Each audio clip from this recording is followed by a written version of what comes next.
जय श्रीराम। बंगाल रे बीजेपी जितबार मत लगुच गोटे ही रिजन जोटा हूँ हिंदुत्व। आपड़ जानी 2021 लास्ट इलेक्शन रे बंगाल रे केते वायलेंस होता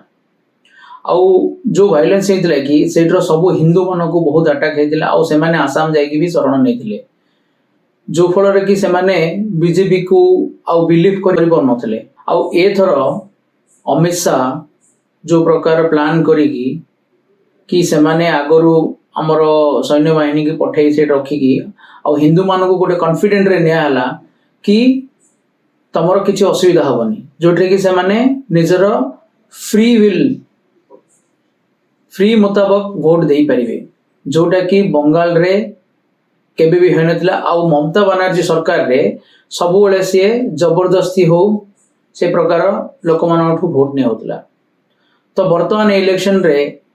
आमर अमित शाह हूँ कि आमर योगी आदित्यनाथ हूँ कि आसाम रो चीफ मिनिस्टर आमर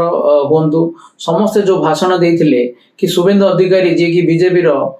जड़े मुख्य नेता बंगाल रो जी की पूरा निजर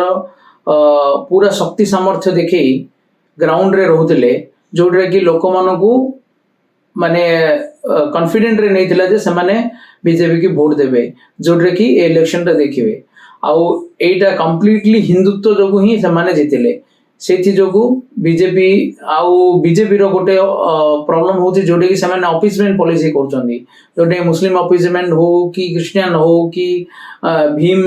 पार्टी अपीसमेंट हो अंबेडकर अपीसमेंट हो जोटा करने द्वारा से माने बहुत लॉस भी होचंदी किंतु ए जो इलेक्शन रे देखा गला जे जदी तमे प्रॉपर्ली हिंदुत्व